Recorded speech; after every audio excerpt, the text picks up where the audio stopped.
बाबा जी और हजूर जी की प्यारी सात संगत जी, आप सबको प्यार भरी राधा स्वामी जी। आज की इस साखी में बाबा जी बताएंगे कि वो कौन सी 4 चीजें हैं जो दूसरों के घर से नहीं लानी चाहिए, जिससे घर में तंगी आती है। ये जानने के लिए आप पूरी साखी को सुनिएगा। सात संगत जी, आज हम आपको उन 4 चीजों के बारे में विस्तार से बताने जा रहे हैं जिन्हें दूसरों के घर से मांगकर अपने घर लाने पर भयंकर गरीबी आ सकती है या फिर वो घर टूट भी सकता है। हमारे ग्रंथों के अनुसार यदि हम इन वस्तुओं को अपने घर लाकर रखते हैं तो माता लक्ष्मी रुष्ट हो जाती है और शनिदेव का प्रकोप हमारे ऊपर आ सकता है। इससे घर में दरिद्रता आ सकती है, सुख शांति भंग हो सकती है और आर्थिक समस्याओं का सामना करना पड़ सकता है। इसलिए हमें वस्तुओं के महत्व और उनके प्रभाव को समझकर उचित निर्णय लेना चाहिए। तो चलिए आज की साखी को शुरुआत करते हैं। सात संगत जी, एक समय की बात है, क्षीर सागर में भगवान विष्णु अपने दिव्य शेष नाग शैया पर विराजमान थे। वहां का वातावरण अत्यंत शांत और दिव्य प्रकाश से ओतप्रोत था। लहरों की हल्की हल्की गूंज के बीच भगवान विष्णु ध्यान मग्न मुद्रा में थे। उसी समय देवर्षि नारद जी नारायण नारायण का जाप करते हुए वहां पहुंचे। उनके चेहरे पर जिज्ञासा और व्यग्रता के भाव स्पष्ट झलक रहे थे। भगवान विष्णु ने स्नेहपूर्वक नारद जी का स्वागत किया, उन्हें आसन ग्रहण करने के लिए कहा और उनकी व्यग्रता का कारण पूछा। नारद जी ने कहा, हे प्रभु, मैं पृथ्वी लोक से लौटकर आ रहा हूँ। वहां मैंने एक अत्यंत विचित्र दृश्य देखा जिसने मेरे मन में एक प्रश्न उत्पन्न कर दिया। मैं उसी का उत्तर जानने के लिए आपके पास आया हूँ। भगवान विष्णु ने कहा, हे नारद, तुम्हारे मन में जो भी जिज्ञासा उत्पन्न हुई है उसे निसंकोच होकर पूछो। तुम्हारे प्रश्न का समाधान करना मेरा कर्तव्य है, जिससे समस्त मानव जाति को लाभ प्राप्त हो सके। हे प्रभु, आपने मुझे ये बताया था कि कुछ चीज़ों का दान करने से दरिद्रता आती है, परंतु मैं ये जानना चाहता हूँ कि ऐसी कौन सी चीज़ें हैं जिन्हें दूसरों के घर से मांगकर अपने घर में रखने से भयंकर गरीबी आ जाती है। क्या ये केवल एक संयोग होता है या इसके पीछे कोई गूढ़ रहस्य छिपा हुआ है? मैं इस गूढ़ ज्ञान को जानने के लिए उत्सुक हूँ, जिससे मैं इसे समस्त मानव जाति में प्रचारित कर सकूँ। तब भगवान विष्णु मुस्कुराए और बोले, हे नारद, तुम्हारा यह प्रश्न समस्त मानव जाति के कल्याण के लिए अत्यंत महत्वपूर्ण है। यह प्रश्न मनुष्यों को जागरूक करने का एक अवसर है ताकि वे अपने जीवन में दरिद्रता और कष्टों से बच सकें। इस प्रश्न का उत्तर मैं तुम्हें एक विस्तृत कथा के माध्यम से दूं, जिसमें जीवन की गूढ़ सच्चाइयों को उजागर किया जाएगा। इस कथा को जो भी ध्यानपूर्वक सुनेगा और उसमें दिए गए उपदेशों का पालन करेगा, उसके घर में माता लक्ष्मी सदैव निवास करेंगी और सुख समृद्धि का संचार होगा। साथ ही उसे जीवन में आने वाली आर्थिक परेशानियों से मुक्ति प्राप्त होगी। इसलिए इस साखी को ध्यानपूर्वक सुनो और इसे मानव समाज में प्रचारित करो। हे देवर्षि नारद, तो ध्यान से सुनो। सुमन नगरी के एक समृद्ध नगर में सुकन्या नाम की एक आदर्श स्त्री अपने पति श्यामलाल और सास ससुर के साथ निवास करती थी। वो न केवल पतिव्रता और धर्मपरायण थी, बल्कि अपने कर्तव्यों का भी पूरी निष्ठा से पालन करती थी। उसका दिन प्रातःकाल सूर्योदय से पहले उठने से प्रारंभ होता था, जिसमें वह घर की स्वच्छता का विशेष ध्यान रखती और पूरे मनोयोग से देवी देवताओं की अर्चना करती। सुकन्या माता लक्ष्मी की अनन्य भक्त थी और प्रतिदिन विधिपूर्वक पूजा अर्चना करती थी। उसकी श्रद्धा इतनी गहरी थी कि वो न केवल अपने लिए बल्कि पूरे परिवार की सुख समृद्धि के लिए प्रार्थना किया करती थी। वो अपने घर के हर कार्य को भक्ति भाव से संपन्न करती और परिवार में प्रेम और एकता बनाए रखती थी। फिर एक दिन की बात है जब अचानक तेज बारिश होने लगी, जिससे पूरे गांव में जल भराव की स्थिति उत्पन्न हो गई। सुकन्या की प्रिय गाय भी बाहर खड़ी बारिश में भीग रही थी और ठंड से कांप रही थी। तब सुकन्या को गहरी चिंता होने लगी कि यदि उसकी गाय बीमार पड़ गई तो उसका और उसके परिवार का बहुत नुकसान हो जाएगा। तब वो तुरंत अपनी पड़ोसन के घर गई और दरवाजे पर दस्तक दी। फिर उसकी पड़ोसन ने द्वार खोला और सुकन्या को चिंतित देखकर पूछने लगी कि वो इतनी व्याकुल क्यों है। सुकन्या ने कहा, बहन, मेरी गाय बाहर भीग रही है और मुझे उसे अपने घर के अंदर सुरक्षित लाने के लिए छाते की आवश्यकता है। क्या तुम मुझे अपना छाता दे सकती हो? तब उसकी पड़ोसन मानसी एक दयालु स्वभाव की स्त्री थी और उसने बिना कुछ सोचे समझे तुरंत अपनी छतरी उसे दे दी और कहा, हाँ बहन, ये लो, मैं तुम्हें अभी देती हूँ। और फिर सुकन्या ने छतरी लेकर जल्दी से अपनी गाय को बारिश से बचाया और घर के अंदर ले आई। अब गाय सुरक्षित तो हो गई, लेकिन वो उस छाते को वापस करना भूल गई। फिर अगले दिन जब वो घर की सफाई कर रही थी तो उसकी नज़र कोने में रखी छतरी पर पड़ी, परंतु वो अन्य घरेलू कार्यों में व्यस्त हो गई और उसे वापस करने की बात फिर से भूल गई। फिर कुछ समय बाद एक दिन अचानक मौसम बिगड़ गया और भारी बारिश होने लगी। तब सुकन्या का पति, जो बाजार से लौट रहा था, रास्ते में चलते चलते वो पूरी तरह भीग चुका था। जब वो घर पहुंचा तो उसके शरीर में ठंड लगने लगी और उसे तुरंत सूखे वस्त्रों की आवश्यकता हुई। तब सुकन्या ने अपनी अलमारी देखी, परंतु उसके पास सूखे कपड़ों का कोई विकल्प नहीं था, क्योंकि उसके घर में रखे सभी कपड़े भी भीग चुके थे। साथ संगत जी, इस विचित्र दुविधा का समस्या का हल निकालने के लिए सुकन्या अपनी दूसरी पड़ोसन के घर गई और नम्रतापूर्वक उसके पति के कुछ सूखे हुए पुराने कपड़े उधार मांगे। तब पड़ोसन ने सहानुभूति दिखाते हुए बिना किसी संकोच के उसे कपड़े दे दिए। फिर सुकन्या ने उन कपड़ों को अपने पति को पहनने के लिए दिया, जिससे वो आराम महसूस करने लगा। बाद में उसने उन कपड़ों को धोकर अच्छे से सुखाया और सुरक्षित रख लिया, लेकिन वो अन्य घरेलू कार्यों में व्यस्त होने के कारण उन कपड़ों को वापस करना भूल गई। साध संगत जी, भगवान श्रीहरि कहते हैं, हे नारद, अब इसी तरह से अनेक दिन बीत जाते हैं और फिर कुछ दिनों बाद सुकन्या के मायके से उसके माता पिता और भाई भाभी मिलने के लिए आए। घर में उत्सव जैसा माहौल बन गया।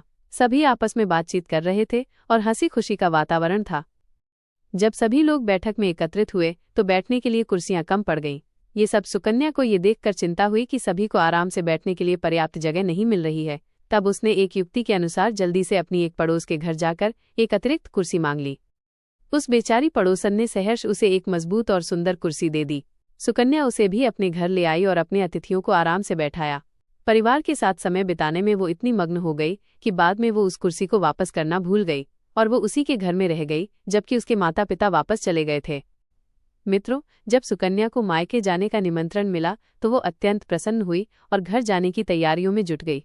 उसने अपने सबसे अच्छे वस्त्र पहने, लेकिन जब उसने अपने पैरों की ओर देखा तो उसे एहसास हुआ कि उसकी चप्पलें पुरानी और घिसी पिटी हो चुकी थी। अब सुकन्या को मायके जाने के लिए उसे एक अच्छी जोड़ी चप्पल की आवश्यकता थी, लेकिन उसके पास नई चप्पलें खरीदने का समय नहीं था। इसीलिए इस समस्या को हल करने के लिए वो अपनी एक पड़ोसन के पास गई और संकोचपूर्वक बोली, बहन, क्या तुम मुझे अपनी चप्पल उधार दे सकती हो? मेरे पास पहनने के लिए कोई अच्छी चप्पल नहीं है और मैं मायके जा रही हूँ। बस कुछ ही दिनों की तो बात है, मैं लौटते ही इसे तुम्हें वापस कर दूंगी। तब उसकी वो पड़ोसन जो हमेशा मदद के लिए तैयार रहती थी ने मुस्कुराकर कहा, कोई बात नहीं बहन, ये चप्पल ले जाओ, तुम्हें आरामदायक लगेगी और वापस आने पर तुम मुझे लौटा देना। साध संगत जी, पड़ोसन ने अपनी सबसे अच्छी और नई चप्पलें उसे दे दी।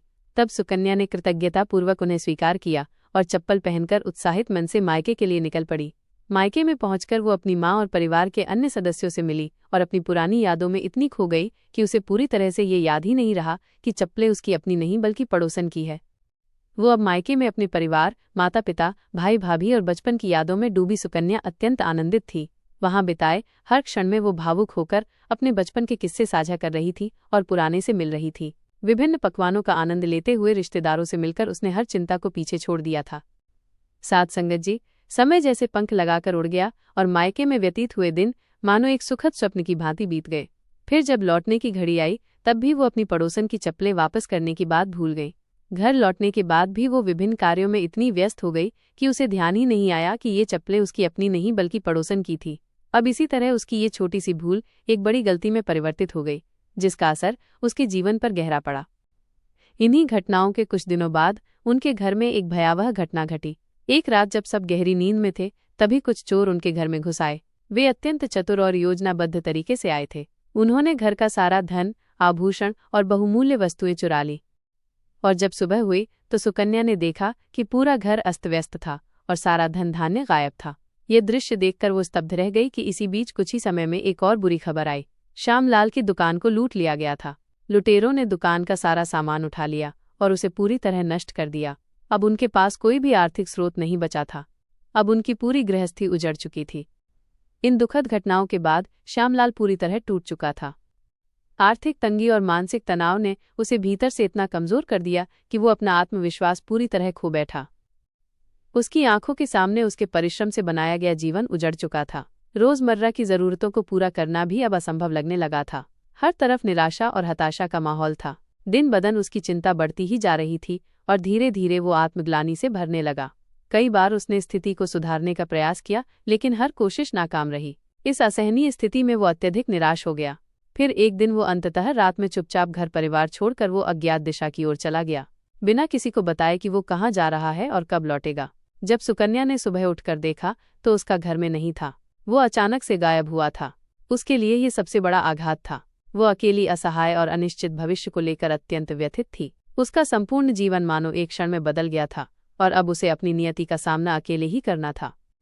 मित्रों, भगवान श्रीहरि कहते, हे नारद, अत्यंत व्यथित और निराश होकर सुकन्या उसी गांव के बाहर वाली एक नदी के किनारे पहुंची।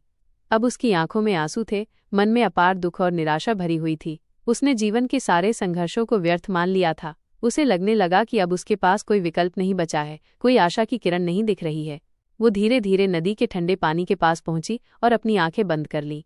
उसके मन में बस एक ही विचार था कि इस जीवन को समाप्त कर देना ही एकमात्र उपाय है, और मृत्यु को अपनाने से पहले उसने माता लक्ष्मी को ध्यान करते हुए पुकारा कि हे माँ लक्ष्मी, मुझे क्षमा करें अगर मुझसे कोई भूल हुई हो तो। इतना कहकर जैसे ही वो जल में कूदने के लिए तैयार हुई, अचानक एक दिव्य प्रकाश प्रकट हुआ।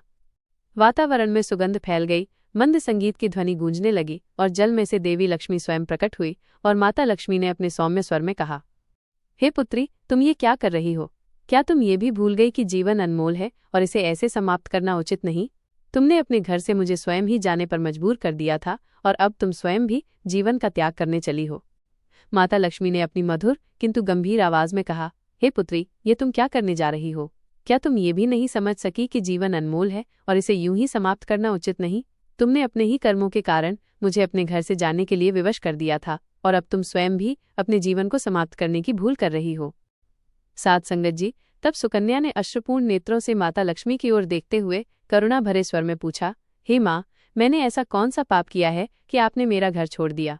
क्या मेरी भक्ति में कोई कमी रह गई थी, या मुझसे कोई ऐसा अपराध हो गया जिससे आपका आशीर्वाद मुझसे दूर हो गया? कृपया मुझ पर पाकर मेरा अपराध बताइए, जिससे मैं प्रायश्चित कर सकूं और पुनः आपके आशीर्वाद की अधिकारी बन सकूं। माता लक्ष्मी ने गंभीर और मधुर स्वर में उत्तर दिया, हे पुत्री, तुम्हारे घर में दरिद्रता और संकट का कारण तुम्हारी ही अनजानी भूलें हैं। तुमने अपने घर में दूसरों की 4 वस्तुएं रख ली थीं, जो मेरे जाने का कारण बनी। ये 4 चीजें हैं। सबसे पहली चीज है छाता। वास्तुशास्त्र के अनुसार दूसरों की छतरी मांगकर घर में रखना अत्यंत अशुभ माना जाता है। छतरी व्यक्ति की सुरक्षा और संरक्षण का प्रतीक होती है, और यदि इसे किसी अन्य के घर से लाकर अपने घर में रखा जाए तो ये गृह स्वामी के भाग्य को प्रभावित कर सकती है। ये न केवल कुंडली के ग्रहों को असंतुलित कर सकती है, बल्कि पारिवारिक सुख शांति को भी भंग कर सकती है। इसके अलावा ऐसी मान्यता है कि इससे घर में नकारात्मक ऊर्जा प्रवेश कर सकती है, जिससे आर्थिक समस्याएं बढ़ सकती हैं और दरिद्रता का वास हो सकता है। दूसरी चीज है जूते चप्पल। दूसरों के जूते चप्पल अपने घर में लाना वास्तुशास्त्र के अनुसार अत्यंत अशुभ माना जाता है। ऐसा कहा जाता है कि जूते चप्पल न केवल बाहरी धूल मिट्टी लाते हैं, बल्कि उनके साथ नकारात्मक ऊर्जा और दुर्भाग्य भी घर में प्रवेश कर सकता है। यदि किसी अन्य व्यक्ति के जूते चप्पल घर में लंबे समय तक रखे जाते हैं, तो ये घर के सदस्यों के बीच मतभेद, मानसिक अशांति और आर्थिक तंगी का कारण बन सकता है। ये भी माना जाता है कि इससे घर की सकारात्मक ऊर्जा बाधित होती है, जिससे कार्यों में बाधाएं उत्पन्न होती हैं और घर की सुख शांति भंग हो जाती है। इसलिए दूसरों के जूते चप्पल अपने घर में लाने से बचना चाहिए, और यदि मजबूरी में ऐसा किया जाए तो उन्हें जल्द से जल्द लौटा देना चाहिए। तीसरा है दूसरों के घर के लकड़ी से बने कुर्सी, मेज आदि। वास्तुशास्त्र के अनुसार पुराने या दूसरों के घर से लाए गए फर्नीचर को अपने घर में रखना कई बार अशुभ परिणाम दे सकता है। ऐसा माना जाता है कि फर्नीचर में उसकी पूर्व ऊर्जा संचित होती है, जो सकारात्मक भी हो सकती है, लेकिन कई बार यह नकारात्मक ऊर्जा को भी घर में प्रवेश करवा सकती है। यदि वो फर्नीचर पहले किसी संघर्ष, कलह या नकारात्मक परिस्थितियों के बीच रहा हो, तो वो ऊर्जा घर में अशांति उत्पन्न कर सकती है। विशेष रूप से टूटा फूटा या जर्जर फर्नीचर घर में रखना आर्थिक हानि, मानसिक तनाव और पारिवारिक कलह का कारण बन सकता है। इसलिए यदि कोई पुराना फर्नीचर खरीदकर या उधार लाकर अपने घर में रखना चाहे, तो उसे पहले गंगा जल या अन्य शुद्धिकरण विधियों द्वारा पवित्र करना चाहिए। इसके अतिरिक्त ऐसे फर्नीचर को घर में स्थापित करने से पहले वास्तुशास्त्र के अनुसार उसकी दिशा और स्थान का भी ध्यान रखना आवश्यक होता है, ताकि ये नकारात्मक प्रभाव न डाले और घर में सुख शांति बनी रहे। चौथी महत्वपूर्ण चीज है कपड़े।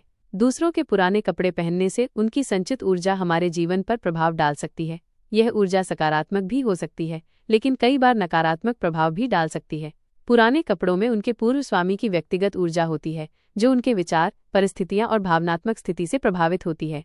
यदि वे कपड़े किसी रोगी, दुखी या आर्थिक रूप से परेशान व्यक्ति द्वारा पहने गए थे, तो उनमें संचित नकारात्मक ऊर्जा हमारे जीवन में भी प्रवेश कर सकती है। इससे न केवल दुर्भाग्य और दरिद्रता बढ़ सकती है, बल्कि मानसिक अशांति और स्वास्थ्य समस्याएं भी उत्पन्न हो सकती हैं। अतः दूसरों के पुराने कपड़े लेने से पहले ये सुनिश्चित करना आवश्यक है कि वे स्वच्छ और सकारात्मक ऊर्जा से युक्त हों, और यदि संभव हो तो उन्हें गंगा जल या अन्य शुद्धिकरण विधियों से पवित्र किया जाए। यदि कोई भी इन 4 वस्तुओं को अपने घर में रख ले, तो मैं वहां निवास नहीं कर सकती। इन वस्तुओं से उत्पन्न नकारात्मक ऊर्जा व्यक्ति के भाग्य और समृद्धि को बाधित कर सकती है, जिससे आर्थिक संकट और मानसिक अशांति जन्म लेती है। परंतु तुम मेरी सच्ची भक्त हो, इसलिए मैं तुम्हारी सहायता करने आई हूँ। तुम्हारी श्रद्धा और भक्ति ने मुझे यहाँ आने के लिए बाध्य कर दिया। अब तुम जाओ, इन वस्तुओं को उनके असली मालिक को लौटा दो, जिससे तुम्हारे घर में पुनः समृद्धि और सुख का संचार हो। साथ ही ध्यान रखना कि भविष्य में ऐसी गलती दोबारा मत करना, ताकि तुम्हारे परिवार पर कभी भी दरिद्रता की छाया ना पड़े। अब सुकन्या माता लक्ष्मी को बारंबार हाथ जोड़कर प्रणाम करने लगी और फिर अपने घर वापस लौटकर आ गई। साथ संगत जी, सुकन्या ने बिना विलंब किए हुए तुरंत घर जाकर इन सभी वस्तुओं को उनके वास्तविक स्वामियों को लौटा दिया। उसने पड़ोसन से क्षमा मांगी और उसे आश्वस्त किया कि भविष्य में वो कभी भी ऐसी गलती नहीं दोहराएगी। जैसे ही उसने ये कार्य पूर्ण किया, उसके घर में सकारात्मक ऊर्जा का प्रवाह होने लगा। अचानक उसके घर का वातावरण बदल गया। जहां पहले निराशा और अशांति थी, वहां अब एक नई उमंग और सकारात्मकता का संचार होने लगा। माता लक्ष्मी का आशीर्वाद उसके घर पर पुनः बरसने लगा।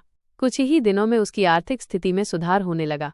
घर में पहले जैसी खुशहाली लौट आई और समृद्धि की नई किरणें फैलने लगी। इसी बीच उसका पति श्यामलाल भी वापस आ गया। उसने अपनी गलती स्वीकार की और सुकन्या के साथ मिलकर अपने जीवन को फिर से संवारने का निश्चय किया। दोनों ने मिलकर एक नई शुरुआत की और उनके जीवन में पहले जैसी खुशियां पुनः लौट आईं। साथ संगत जी, भगवान विष्णु ने नारद जी से कहा, हे नारद, अब तुम्हें तुम्हारे प्रश्न का स्पष्ट उत्तर मिल चुका होगा।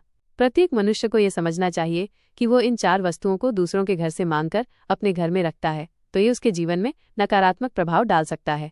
इससे न केवल दरिद्रता आती है, बल्कि गृहस्थी में अशांति, आर्थिक संकट और मानसिक कष्ट भी उत्पन्न हो सकते हैं। इसलिए प्रत्येक व्यक्ति को इन वस्तुओं को ग्रहण करने से बचना चाहिए और अपने घर में सदैव सकारात्मक ऊर्जा बनाए रखने का प्रयास करना चाहिए। उम्मीद करती हूँ कि आपको ऐसा की पसंद आई होगी, और अगर आप हमारे चैनल पर नए हैं तो इस चैनल को लाइक और सब्सक्राइब कर दीजिएगा। राधा स्वामी जी।